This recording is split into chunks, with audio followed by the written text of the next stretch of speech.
नमस्कार, आपका बहुत बहुत स्वागत है। मैं हूं आपके साथ वर्षा शर्मा और रुक करेंगे उत्तर प्रदेश की खबरों की ओर। लखनऊ में महर्षि वाल्मीकि प्रकट दिवस बड़े श्रद्धा और सम्मान के साथ मनाया गया। यह आयोजन बाबा साहेब डॉक्टर भीमराव अंबेडकर महासभा ट्रस्ट के तत्वाधान में आयोजित किया गया, जिसमें बड़ी संख्या में समाजसेवी, बुद्धिजीवी, सामाजिक संगठन और स्थानीय नागरिक शामिल हुए। सीएम योगी ने महर्षि वाल्मीकि प्रकट दिवस के समारोह में भाग लिया। इस अवसर पर समाजसेवी, बुद्धिजीवी और स्थानीय नागरिक उपस्थित थे।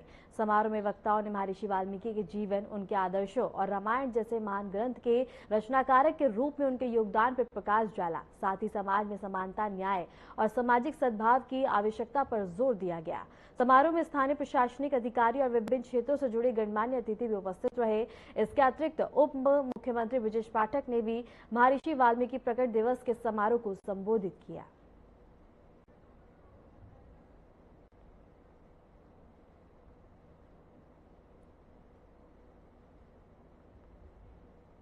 और इसके साथ ही बता दें कि महर्षि वाल्मीकि प्रकट दिवस जो है सीएम योगी आदित्यनाथ ने कार्यक्रम में हिस्सा लिया। वाल्मीकि योगदान पर प्रकाश डाला गया और उनके योगदान को याद किया गया। और इसके साथ ही बता दें कि समानता, न्याय, सामाजिक सद्भाव को बढ़ावा देने के उद्देश्य से और इसके साथ ही बता दें कि उनके योगदान को याद कर उनके योगदान पर प्रकाश डाला गया, जहां कार्यक्रम का आयोजन किया गया, जहां मुख्यमंत्री योगी आदित्यनाथ भी शामिल हुए। और इसके साथ ही बता दें कि इस भव्य कार्यक्रम का आयोजित किया गया, जहां उत्तर प्रदेश के मुख्यमंत्री योगी आदित्यनाथ ने शिरकत करी, जहां उनका भव्य तरीके से सम्मान किया गया। और इसके साथ ही सीएम योगी आदित्यनाथ ने भी इस कार्यक्रम में हिस्सा लिया और इसके साथ ही अन्य लोग भी इस कार्यक्रम में मौजूद रहे।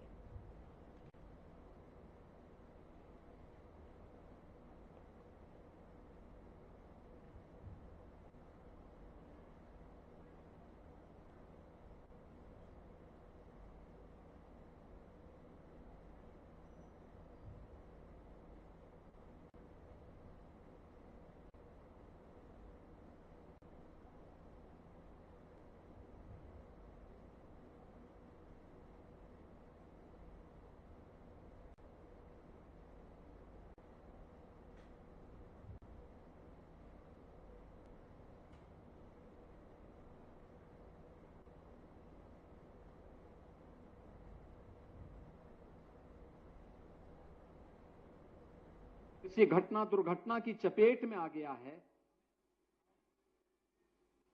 राह चल रहा है तब भी आ गया है, या कोई आपदा की चपेट में आ गया है, तो चूंकि हम पैसा आप सीधे उसके अकाउंट में देंगे, तो बैंक के साथ हम बात करने जा रहे हैं और वह बात ये करने जा रहे हैं कि अगर दुर्भाग्य से इस परिवार के साथ कोई घटना दुर्घटना हो गई तो इस परिवार को बैंक के माध्यम से 35 से 40 लाख रुपए देने की व्यवस्था भी की जानी चाहिए। हमने उत्तर प्रदेश के 80,000 होम गार्डों को एक कवर दे दिया है और अब हम लोग सफाई कर्मचारियों को भी इस व्यवस्था के साथ जोड़ने जा रहे हैं कि जैसे पैसा हम देंगे, सारा कार्य उसके साथ जुड़ जाएगा। बहनों और भाइयों, ये इसलिए क्योंकि आपकी सुरक्षा इस समाज की सुरक्षा है। आपका सम्मान भगवान वाल्मीकि की विरासत का सम्मान है। और मैं आप सबसे भी कहूंगा, अपने बच्चों को खूब पढ़ाइए, स्कूल भेजिए, स्कूल भेजिए, अच्छी पढ़ाई लिखाई करवाइए। वे योग्य होंगे तो समाज में आगे बढ़ेंगे। अनूप प्रधान वाल्मीकि जैसे आगे बढ़ करके समाज में नेतृत्व प्रदान करेंगे। अलग अलग क्षेत्र में उनको आगे बढ़ने के लिए तैयार करना चाहिए और कार्य कोई छोटा और बड़ा नहीं होता है। जो बात यहां पे अभी डॉक्टर दिनेश शर्मा जी ने कही कि जैसे परिवार की अभिभावक के रूप में एक मां अपने बच्चे की गंदगी साफ करती है, उसी भूमिका में आपकी भूमिका भी होती है समाज के लिए। यह आपका बड़प्पन है और आपकी महानता है कि आपने उस कार्य के साथ जुड़ करके भी कभी समाज में कोई विद्वेष का भाव पैदा नहीं होने दिया। सबके साथ खड़े होकर के समाज के लिए काम करते हैं। हर विपरीत परिस्थिति में अपमान झेलते हुए भी पर्व और त्योहारों को बेहतर तरीके से संपन्न करने के लिए कार्य किया है, क्योंकि हमारे महापुरुषों की वह प्रेरणा है। भगवान वाल्मीकि ने हम सबको समाज के लिए समर्पित होने का भाव पैदा किया है। और यही समर्पण का भाव तो एक भारत श्रेष्ठ भारत की परिकल्पना को साकार करता है। यही भाव है नेशन फर्स्ट यानी राष्ट्र प्रथम के भाव के साथ हमें जोड़ता है। यही वो भाव है जो प्रधानमंत्री जी के द्वारा राष्ट्र प्रथम के भाव के साथ हर नागरिक को जोड़ने का काम किया जा रहा है।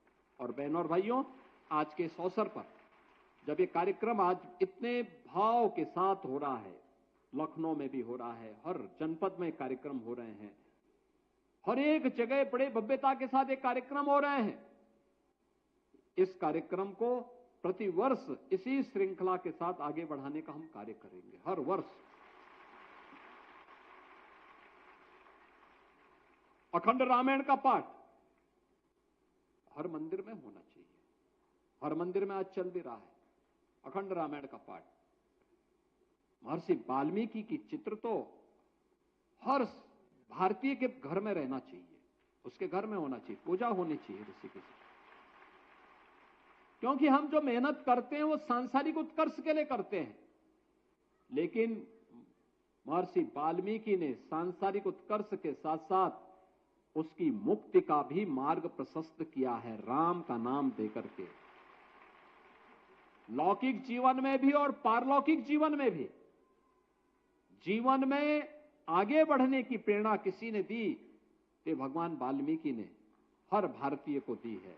और इस अवसर पर आज जब भगवान वाल्मीकि की पावन जयंती है, मैं आप सभी का अभिनंदन करता हूं। प्रदेश भर के वाल्मीकि समुदाय से जुड़े हुए और भगवान वाल्मीकि के प्रति श्रद्धा और सम्मान का भाव रखने वाले उन सभी बहनों और भाइयों का मैं इस अवसर पर हृदय से अभिनंदन करता हूं, अपनी शुभकामनाएं देता हूं और विश्वास व्यक्त करता हूं कि भगवान वाल्मीकि के इन उच्च आदर्शों से प्रेरणा लेकर के हम एक भारत श्रेष्ठ भारत के निर्माण के लिए कार्य करेंगे।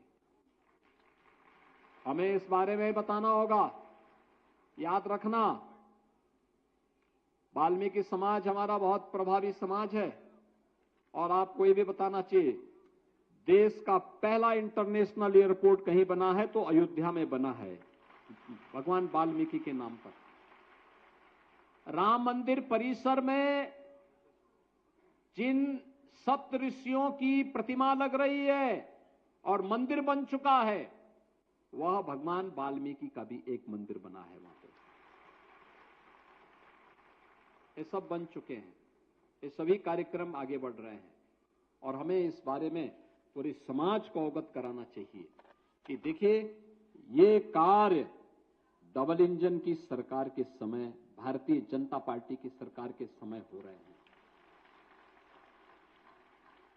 जो लोग भगवान राम पे विश्वास ही नहीं करते, राम भक्तों पे गोली चलाते हैं, उन लोगों से उम्मीद की ही नहीं जा सकती कि वे ऐसा काम करते, क्योंकि वे लोग तो वही काम करेंगे जिससे समाज में विघटन की स्थिति पैदा हो, और यही वे लोग करते रहे हैं। और इसलिए बहनों और भाइयों, आज के इस अवसर पर हम सब प्रभावी ढंग से इन कार्यक्रमों को लेकर के आगे बढ़ेंगे, इस विश्वास के साथ आप सभी लोग घर घर जाकर के एक एक व्यक्ति को अवगत कराइए। भगवान वाल्मीकि के इस महत्व के बारे में समाज को अवगत कराने की आवश्यकता है। भगवान राम के महत्व के बारे में समाज को अवगत कराने की आवश्यकता है। हमें अपनी भक्ति भाव को आगे बढ़ाना चाहिए, और ये भाव जितना मजबूती के साथ आगे बढ़ेगा, समाज उतना ही सशक्त होगा, और एक सशक्त समाज ही आत्मनिर्भर बनता है, वही विकसित भारत की परिकल्पना को साकार करने में योगदान दे पाएगा। आप सभी लोग उस व्यवस्था के साथ जुड़ेंगे, इस विश्वास के साथ आपको मैं आज के इस पावन दिवस की हृदय से बधाई और मंगल में शुभकामनाएं देते हुए अपनी वाणी को विराम देता हूं। धन्यवाद। जय हिंद। बहुत बहुत धन्यवाद माननीय मुख्यमंत्री महोदय। आदि कवि महर्षि वाल्मीकि का प्रकट दिवस समारोह आज इस सभागार में संपन्न हुआ है। हमें माननीय मुख्यमंत्री महोदय का आशीर्वचन मिला, हम उसके लिए उनके हृदय की अतल आप आंकड़ा नोट करिएगा, पत्रकार मित्रों से भी पूछिएगा, पत्रकार मित्र आप भी इस आंकड़े को चलाने का काम करिएगा। जब जब सूबे में समाजवादी पार्टी और कांग्रेस की सरकारें रही हैं, दलितों का उत्पीड़न बढ़ा है, बूथ पर हमले हुए हैं आप सब पर, और ये छद्म रूप लेकर के आपका वोट हासिल करने के लिए तरह तरह के हथकंडे अपना रहे हैं। यदि समाजवादी पार्टी के लोग आपके बीच में आए तो उनसे कहिएगा कि आपकी सरकार में हमारे ऊपर हमले होते थे, कोई पूछने वाला नहीं होता था। ये भारतीय जनता पार्टी की योगी जी की सरकार है। यदि कोई कानून तोड़ेगा तो उसके खिलाफ कानून के तहत कड़ी से कड़ी कार्रवाई होगी। ये आपकी सरकार है, ये दलितों की सरकार है, वाल्मीकि समाज की सरकार है, पिछड़ों की सरकार है। ये मैं आप सबसे कहना चाहता हूं। और महर्षि वाल्मीकि जी की सच्ची श्रद्धांजलि यही होगी, हम सब एकजुट होकर के बाबा साहब भीमराव अम्बेडकर जी के संविधान के मुताबिक माननीय प्रधानमंत्री नरेंद्र मोदी जी की अगुवाई में देश को आगे बढ़ाने के लिए, उत्तर प्रदेश को आगे बढ़ाने के लिए काम करें। आज उत्तर प्रदेश आगे बढ़ चुका है। ये आपके वोट की ताकत की वजह से उत्तर प्रदेश आगे बढ़ने का अवसर भारतीय जनता पार्टी को, योगी जी को मिला है। आप सबको पता 17 से पहले हालात क्या थे। 17 से पहले हमारी बहू बेटी घर से निकल नहीं पाती थी।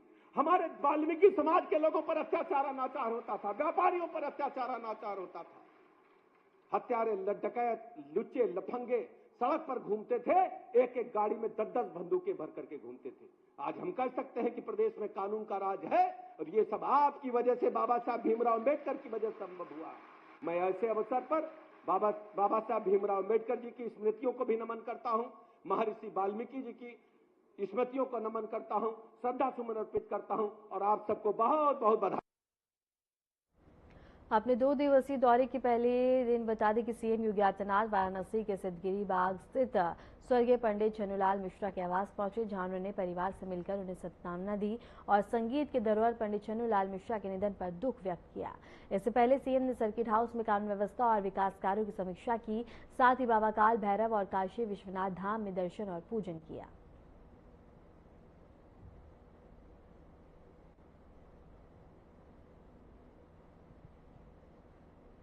भारत की शास्त्रीय संगीत की परंपरा को उन्होंने जो ऊंचाइयां दी, उसके प्रति हर भारतीय बड़ी कृतज्ञतापूर्वक उनका स्मरण करता है। आजमगढ़ के एक छोटे से गांव हरिहरपुर कि अपनी पैतृक परंपरा से आगे चल करके उन्होंने काशी को अपने कर्म साधना की स्थली बनाया, और काशी में रह करके भारत की शास्त्रीय संगीत की परंपरा को जिन ऊंचाइयों तक पहुंचाने में अपना योगदान किया है, उनकी सेवाओं के लिए ही भारत सरकार ने उन्हें पद्म सम्मान से भी सम्मानित करके उनके प्रति कृतज्ञता ज्ञापित की है।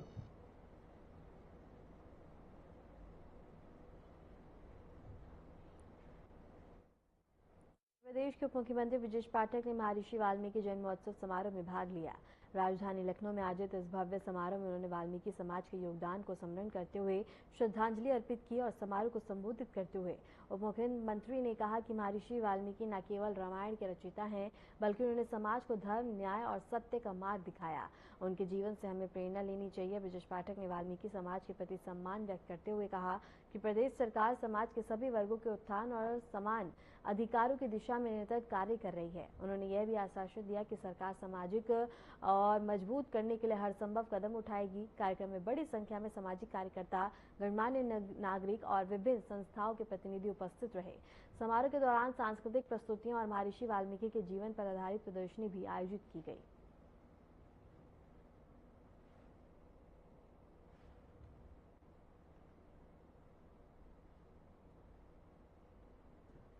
महर्षि वाल्मीकि जयंती के अवसर पर बीजेपी के प्रदेश अध्यक्ष भूपेंद्र सिंह चौधरी ने सभी देशवासियों को शुभकामनाएं दी। उन्होंने कहा कि महर्षि वाल्मीकि का कार्य ऐतिहासिक रूप से महत्वपूर्ण है और आज रामायण को एक ऐतिहासिक महाकाव्य के रूप में स्वीकार किया जाता है। भूपेंद्र सिंह चौधरी ने कहा कि वाल्मीकि जी ने अपने लेखन और जीवन मूल्यों से समाज को सदाचार, नैतिकता और आदर्श जीवन की प्रेरणा दी है। उन्होंने देशवासियों से महर्षि वाल्मीकि के उदार और नैतिक दृष्टिकोण को अपनाने का आग्रह भी किया। वाल्मीकि रामायण के रचनाकार आज महर्षि वाल्मीकि जी की जयंती है और हम सब लोग आज आदि महाकाव्य रामायण के शिल्पी रचनाकार महर्षि वाल्मीकि को श्रद्धांजलि, भावभीनी श्रद्धांजलि अर्पित करते हैं। और निश्चित रूप से अपने महाकाव्य के माध्यम से जिस प्रकार से उन्होंने देश को एक जीवन जीने की विधा सिखाने का, अपनी जो हमारी परंपरा है, आस्था है और हमारी विरासत को जोड़ने का उन्होंने ऐतिहासिक काम किया। और रामायण आज ऐतिहासिक, दुनिया का ऐतिहासिक महाकाव्य है। हमारी सरकारें, महात्मा गांधी जी ने जो राम राज्य की कल्पना की थी, वो कहीं ना कहीं महर्षि वाल्मीकि जी की इस रचना से ही, महाकाव्य से ही प्रेरित होकर थे। आज माननीय प्रधानमंत्री जी, हमारी सरकार, राज्य सरकार, माननीय मुख्यमंत्री जी के नेतृत्व में आज राम राज्य की कल्पना को साकार करने का काम कर रहे हैं। हमारे लिए बहुत ही आज आनंद का क्षण है कि ऐसे महापुरुष का आज जन्मदिन है, जिन्होंने हमारे देश को हमारी संस्कृति, परंपरा, आस्था और विरासत से अवगत कराने का काम किया। वाराणसी से बड़ी खबर है, जहां समाज कल्याण मंत्री असीम अरुण का दौरा और वाल्मीकि जयंती में होंगे शामिल। सर्वोदय विद्यालय कार्यक्रम में हिस्सा लेंगे। रामनगर में नवनिर्मित वृद्धाश्रम का भी निरीक्षण करेंगे, जहां तमाम जानकारी भी प्राप्त करेंगे। इस वक्त की बड़ी खबर हम आपको बता रहे हैं, जहां समाज कल्याण मंत्री असीम का दौरा है, वाल्मीकि जयंती में होंगे शामिल। सर्वोदय विद्यालय कार्यक्रम में हिस्सा लेंगे और तमाम व्यवस्था की गई है। उनके दौरे को लेकर नवनिर्मित वृद्धाश्रम का निरीक्षण करेंगे। वहां ऋषि वाल्मीकि जयंती के कार्यक्रम में शिरकत करेंगे और इसके साथ ही समाज कल्याण मंत्री असीम अरुण का दौरा है वाराणसी का, जिसको लेकर तमाम तैयारी की गई है। वाल्मीकि जयंती के उपलक्ष्य में बता दें कि कार्यक्रम में शिरकत करेंगे और कार्यक्रम में हिस्सा लेंगे। रामनगर में नवनिर्मित वृद्धाश्रम का भी निरीक्षण करेंगे। सबसे बड़ी खबर आपको बता दें, और वाराणसी का दौरा है समाज कल्याण मंत्री असीम अरुण का और उनके दौरे को लेकर तमाम व्यवस्था की गई है।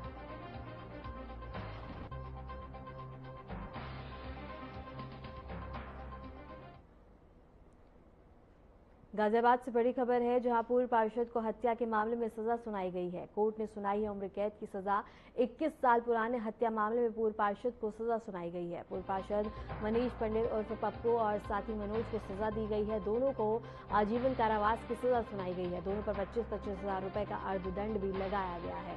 इस वक्त की बड़ी खबर हम आपको बता रहे हैं, जहां कोर्ट ने उम्र कैद की सजा सुनाई है और इसके साथ ही 21 साल पुराने मामले में पूर्व पार्षद को सजा मिली है। दोनों को आजीवन कारावास की सजा सुनाई गई है और दोनों पर 25-25 हजार रुपए का अर्थदंड भी लगाया गया है।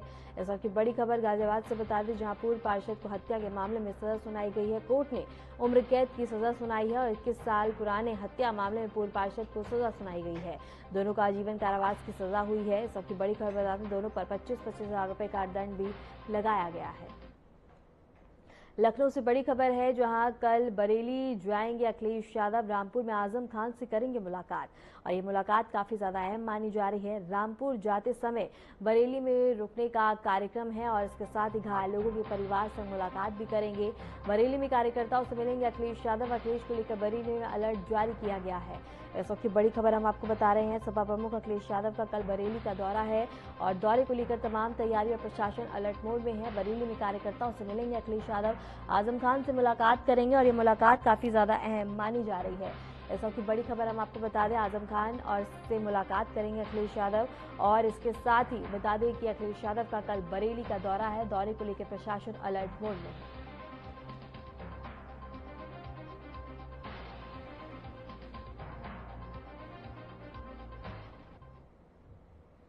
उत्तर प्रदेश में आम आदमी पार्टी का प्रतिनिधि मंडल बरेली जाने के प्रयास के दौरान पुलिस प्रशासन द्वारा रोक दिया गया। अधिकारियों ने बताया कि ये कार्रवाई सुरक्षा और कानून व्यवस्था बनाए रखने के लिए की गई है और आम आदमी पार्टी नेताओं का कहना है कि उनका प्रतिनिधिमंडल बरेली में पार्टी के कार्यक्रम और स्थानीय मुद्दों पर चर्चा करने के लिए जा रहा था। वहीं पुलिस प्रशासन ने किसी भी अतिरिक्त गतिविधि या भीड़ भाड़ से बचने के लिए उन्हें रोकने का फैसला किया है।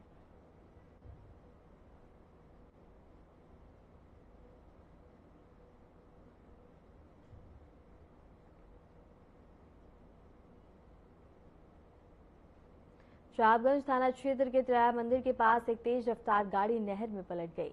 गाड़ी में गौवंश लदकर बिहार ले जाए जा रहे थे। हादसे में एक पशु तस्कर की मौत हुई है जबकि दूसरा फरार है। कई मवेशियों की मौत हो गई है और पुलिस ने शव को कब्जे में लेकर अब बता दें कि जांच पड़ताल शुरू कर दी है।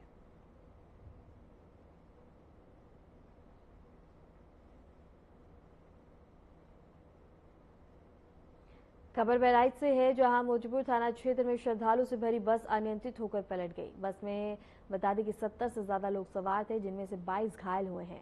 5 की हालत गंभीर बताई जा रही है और घायलों को अस्पताल में भर्ती कराया गया।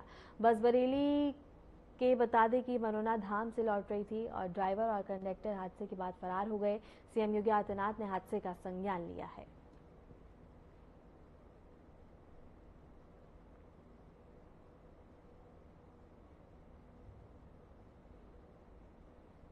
ये बस अभी आ रही थी उधर से तो ट्रक वाला कट मारा था। बस में से 70 सवारी घायल तो अभी चोट सबके गई थे। हाथ उठा के घायल हो गए, सर फुटा है, मरा नहीं कोई।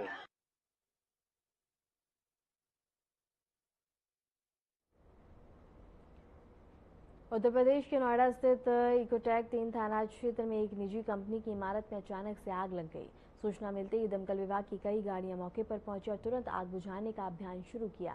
दमकल कर्मियों की मुस्तैदी से कुछ ही समय में आग पे काबू पा लिया गया। फिलहाल इस घटना में किसी के हताहत होने की सूचना नहीं है। प्रशासनिक अधिकारियों के अनुसार आग लगने के कारणों की जांच की जा रही है। इमारत में काम कर रहे कर्मचारी को समय रहते सुरक्षित बाहर निकाला गया। वहीं पुलिस और दमकल विभाग स्थिति पर नजर बनाए हुए है।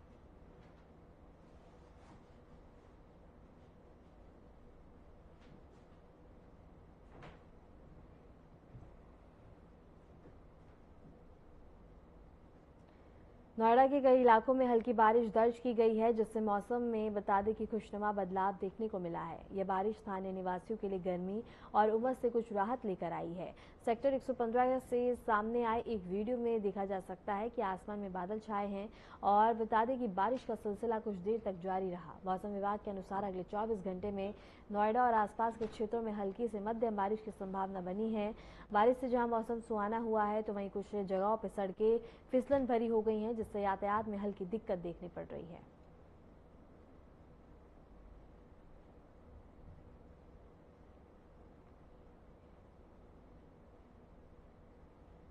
खबर चंदौली से है जहां बता दें कि गंडई और चंद्रप्रभा नदियों में उफान से मुगलसराय चाकिया मार्ग पर 3 से 4 फीट पानी बह गया।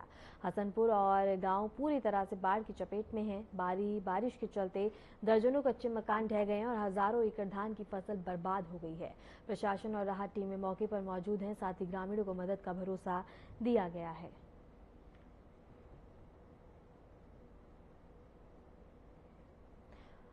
और इसके साथ ही बता दें कि लगातार हो रही मूसलाधार बारिश के बाद मकान ढहे हैं और इसके साथ ही लोगों को परेशानी हो रही है। और आप तस्वीरों में देख सकते हैं कि किस तरह से रास्ते जलमग्न हो गए हैं और चंद्रप्रभा नदियों में आई बाढ़ और इसके साथ ही लगातार हो रही मूसलाधार बारिश के बाद हालात काफ़ी ज़्यादा तनावपूर्ण है। नदियों का जलस्तर काफ़ी ज़्यादा बढ़ गया है और भारी बारिश से तबाही का मंजर देखने को मिल रहा है। मुगलसराय चकिया मार्ग इससे काफ़ी ज़्यादा प्रभावित हुए हैं जहां सड़कों पे घुटनों तक पानी भरा है। लोगों को आने जाने में दिक्कत हो रही है।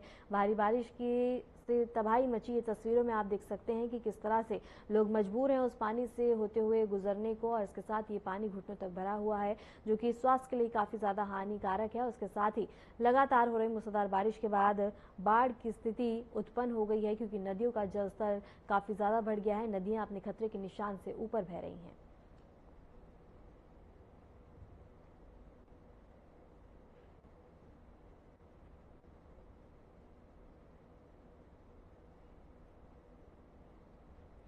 फिलहाल के लिए उत्तर प्रदेश की खबरों में इतना ही। नमस्कार।